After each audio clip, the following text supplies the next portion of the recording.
कि हम एक अच्छी यात्रा पे हैं और खुश रहना हमारा परम धर्म है। इसे हम मान लेते हैं। आज इस प्लेनेट में हैं, कल कोई और प्लेनेट में होंगे, क्योंकि मुझे को लगता है गीता में भी ना यही सब कहा गया है कि ये एक आकाशगंगा नहीं है, बहुत सारी आकाशगंगाएं हैं। और हम हकीकत में अभी तक स्पेस को तो एक्सप्लोर करे नहीं है, तो ये बात भी यथार्थ है। मतलब ये परम सत्य है कि जो जो जीव हमारे अंदर आज है, वही जीव कल किसी और शरीर में होगा। हो सकता है कि धरती भी कोई और हो सकता है कि इसी धरती में किसी और शरीर में भी हो। इसका कंफर्मेशन तो नहीं है। पर मैं एक चीज जो बहुत दिनों से रियलाइज कर रहा हूँ, और फिर उसके बाद ना एक और बहुत अलग ही चीज सामने दिखी। मैं गाड़ी चलाते हुए आ रहा था, तो एक वो गाड़ी जा रही थी सामने से, वो जो शव को नहीं लेके जाती है। तो ये भी एक इंडिकेशन है कि मैं सही सोच रहा हूँ, क्योंकि लास्ट स्टेज तो वही है कि आप सीधा, अब आप ऊपर ही जाओगे, और जितनी देर हो उतनी देर खुश रहो। और दूसरी बात जो बहुत इंपॉर्टेंट है और समझने योग्य है, इस खुशी के इस खुशी के जो पात्र हो, जो जो करता है, माने क्षेत्र और क्षेत्रज्ञ, दो बातें कहीं कृष्ण है। तो क्षेत्र जो है, जो एरिया है, वो आपका शरीर है। और क्षेत्रज्ञ मतलब उसका पालनहार जो है, वो आपका दिमाग है। कुल मिला के हम जैसा सोचते हैं वैसे ही हम खाते हैं। एकदम से सोच आ गई कि जी बर्गर खाना है, तो बर्गर खाएंगे।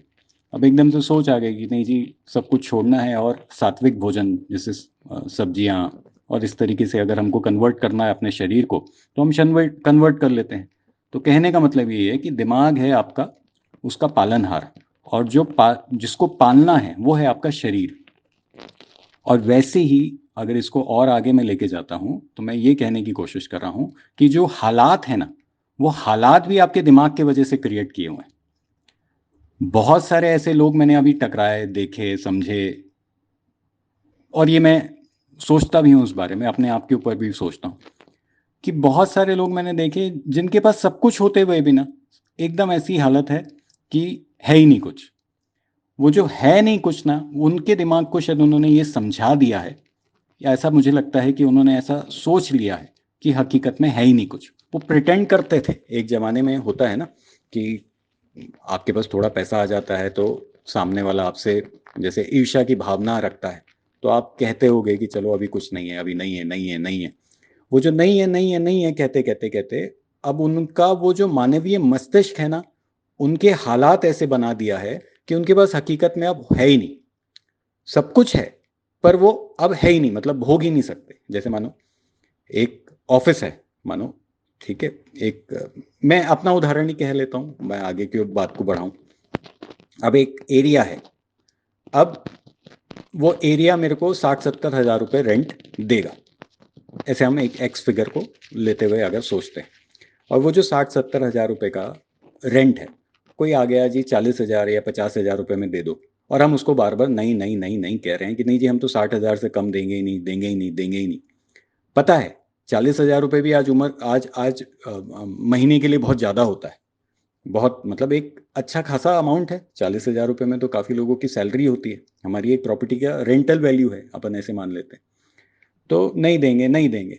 और हम अपने आप को समझा रहे हैं कि हमारी हालात बहुत ख़राब है, बहुत ख़राब है, बहुत ख़राब है ना, पैसा ही नहीं है, पैसा ही नहीं है। अरे पैसा आ रहा है सामने से, आप एक्सेप्ट ही नहीं कर रहे हो। ये एक बात, मैं आज से अगर 5-7 साल पहले की बात करूं, तो ये एक बात मेरे दिमाग में गूंजती रही कि भाई अभी जो भी आ रहा है ना, वास्तु करते हैं, जो भी आ रहा है एक्सेप्ट करो। आज उन लोगों को एक्सेप्ट किया। किस्मत ऐसी है कि एक भी किराएदार आज तक खाली, मतलब एक आध हुआ होगा तो 15-20 किराएदारों में एक आध खाली हुआ, तो आज तक कभी कोई खाली नहीं हुआ।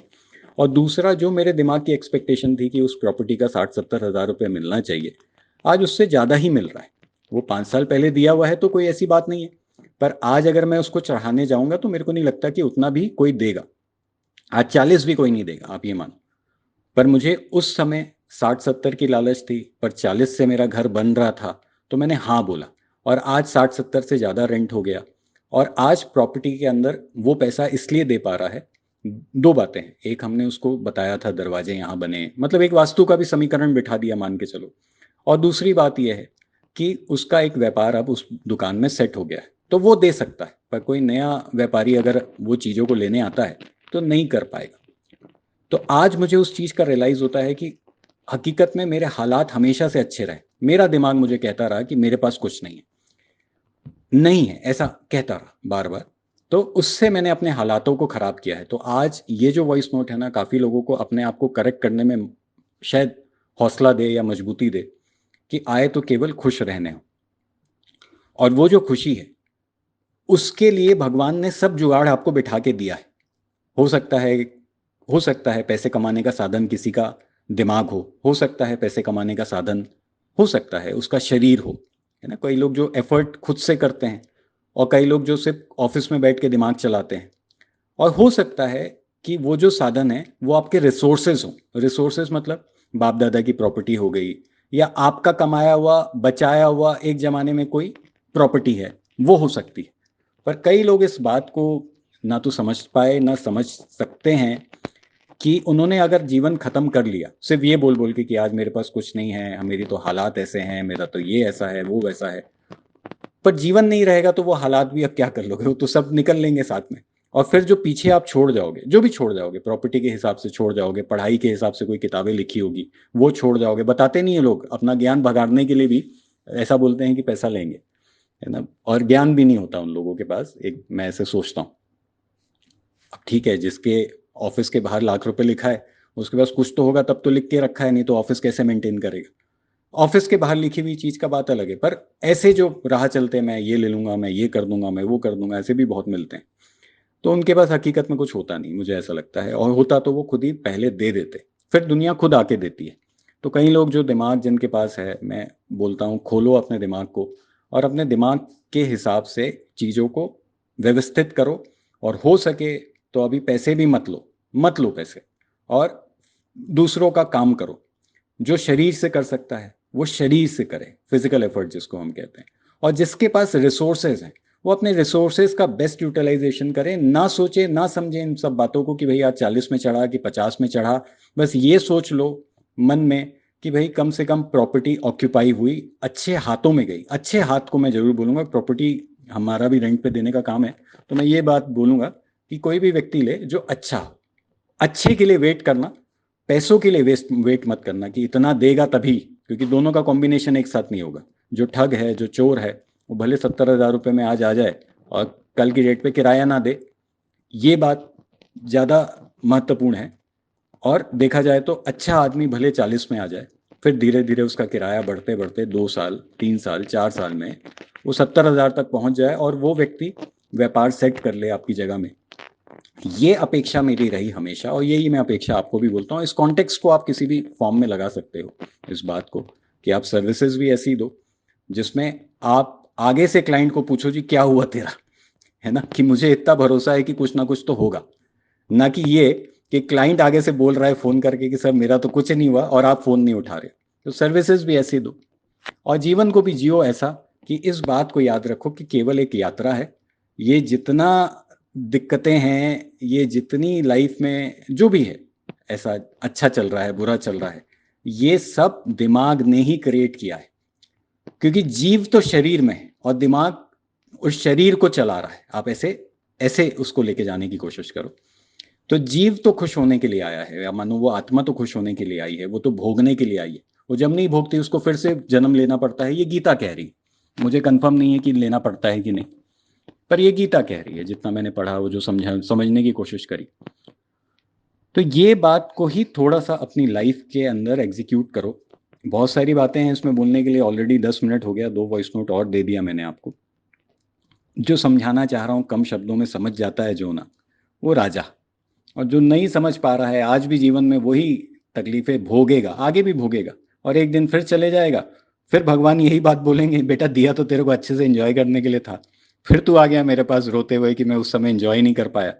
और बोला कि तेरे को रिसोर्सेज भी दे के भेजा, तेरे को अच्छे लोग भी आजू बाजू क्रिएट करा दिया कि चल कोई कम पैसे में कर रहा है, कोई ये कह रहा है कि आज नहीं कल पैसे दे देना, या कुछ भी बताने की कोशिश कर रहा है, जैसा भगवान की आवाज जो बोल रही है आपको, उसको भी जीने की जगह आप केवल यही बताते रहे कि मेरे तो हालात ठीक नहीं है। अरे हालात ही को तो ठीक करने किसी को भेजा हूं मैं, वो भगवान कह रहे हैं जब आप ऊपर जाते हो तो मेरा ख्याल है जो लोग सर्विसेज दे रहे हैं ये मत देखें कि अभी कितने का जॉब ऑफर हो रहा है कितने का नहीं हो रहा है। करो, क्योंकि आए हो और करोगे भी वही ना जो स्वधर्म में लिखा के आए हो। जैसे मानो मैं बदल सकता हूं तो मैं स्वधर्म में बदलने के लिए ही आया हूं। अपने आप को भी बदलूंगा, सामने वाले को भी बदलूंगा, वातावरण को भी बदलूंगा, वही चीज जो बदल सकता हूं, क्योंकि बदलाव ही मेरी जिंदगी का मोटिव है। कोई ज्ञान दे सकता है तो ज्ञान देने के लिए आया है। मैं ज्ञान नहीं दे पाता, उतना बोल नहीं पाता, समझा नहीं पाता बातों को, तो ज्ञान नहीं देता, मैं बदल देता हूं सीधा ही। तो मेरी कम बातों में ही मैं बहुत अच्छे से रिजल्ट लाके दे देता हूं। पर जो ज्ञान देने आए वो अपना ज्ञान दे, ज्ञान में किसी भी प्रकार का नानुकुर ना करे। और फिर वो स्वधर्म है, वो तो भगवान ने फिट करके भेजा है, उसको तो करना ही है। और उसके बाद जो दूसरी बात है वो ये है कि जीव को खुश रहने के लिए भेजा है। तो दो कॉन्टेक्स्ट पे बात चल रही। एक स्वधर्म को झोंक दो जितना आपके पास है, और दूसरे कॉन्टेक्स्ट पे अगर हम बात करें तो माने वो जीव को खुश रखो। वो जो अंदर है ना, उसको अपने दिमाग से बार बार ये मत समझाओ कि उसका हालात खराब है, उसका जिंदगी खराब है, उसके पास कुछ नहीं। अरे उसके पास सब कुछ है। आप आंख खोल के नहीं देख रहे हो, आप अंधे हो, क्योंकि वो भगवान ने भेजा है, हकीकत में छोड़ के नहीं भेजा होगा। मेरी बात आज नहीं समझ में आएगी ना, तो 3 साल में समझ में आ जाएगी। जी के तो देखो, 2 साल 3 साल में आपको रियलाइज हो जाएगा कि आप क्या चीज को मिस कर रहे हो आप। और वो शव वाली गाड़ी थी ना, वो जो मैं आपको बोल रहा था, वो जो गाड़ी सामने से जा रही थी, वो शव यात्रा में जो आखिरी गाड़ी जाती है, जो आपको लेके जाके फूक देती है, वो आप ही को फूकती है एक्चुअल में। वो जीव को तो फूक नहीं पाती। वो जीव फिर किसी और बॉडी में चले जाता है। वो जो आपका दिमाग है, वो जो आपका शरीर है, जो उस जीव को खुश रहने नहीं दे रहा है, उसको जाके फूक देती है कि भाग यहाँ से। अब मैं फिर से दूसरी बॉडी और दूसरे दिमाग को समझाने की कोशिश करूंगा। तभी हम कहते हैं हमारा एक अंतर मन की आवाज आती है। मुझे लगता है वो जो अंतर मन की आवाज है ना, वो शायद उस जीव की आवाज है। जितना समझा पा रहा हूं बहुत कम उम्र है मेरी, और ये रहस्य बहुत गंभीर और बड़े खतरनाक है। तो जितना समझा पा रहा हूं समझ लो। आज थर्सडे है, कुछ अच्छा ही देना चाह रहा हूं, और दिल से देना चाह रहा हूं। एक्सेप्ट करके देखो, हो सकता है आज नहीं, कल नहीं, परसों नहीं, कभी ना कभी जीवन में ये बदलाव जैसे ही आपका आएगा। और किसके वजह से आएगा? क्योंकि जो बदलना जानता है वही तो बदला सकता है ना लोगों को। जो खुद बदला है उसी के वजह से तो आएगा। तो मैं ही रजोगुण वाला हूं, तो मेरे बोलने से पक्के से आएगा। और उस जीव को खुश रखना है। आज से ही किसी स्वर्ण अक्षर में लिख लो कि भैया उस जीव को खुश रखना है। कल चंद्रयान में खुश हुए ना, एकदम ऐसा गदगद हो गए जैसे खुद मून में पहुंच गए। तो जो बदल सकता है, मोदी बदल सकते हैं। तो उन्होंने हमारे हिंदुस्तान के हालातों को बदलने की कोशिश करी। हर एक व्यक्ति को खुशी देने की कोशिश करी है, वो किसी भी कॉन्टेक्स्ट पे हो। अब जो लोग बदलना नहीं चाहते, जो लोग खुद मायूस है, वो जीएसटी का रोना, वो उसका नोटबंदी का रोना रोते हैं, वो कोरोना का रोना रोते हैं। पर जो बदलना जानते हैं वो आज जीएसटी के हिसाब से अपने धंधे को कन्वर्ट कर लिए हैं। नोटबंदी में जिस हिसाब से जिनको भी लॉस हुआ हो, भगवान ना करे किसी को हुआ भी हो, तो जिनको भी जैसा भी उस समय हानि पहुंची हो, आज उन्होंने पक्के में अपना पूरा धंधा ले आए हैं। और जो बदलना जानते हैं उन्हीं के लिए वो मोदी है। वही एक शख्स है जो बदलना जानते हैं और खुद भी बदल रहे हैं और दुनिया को भी बदला रहे हैं। नहीं तो वही सीएम में बैठे रहते हैं ना। वो बदलना जानते हैं तभी तो पीएम पहुंचे ना।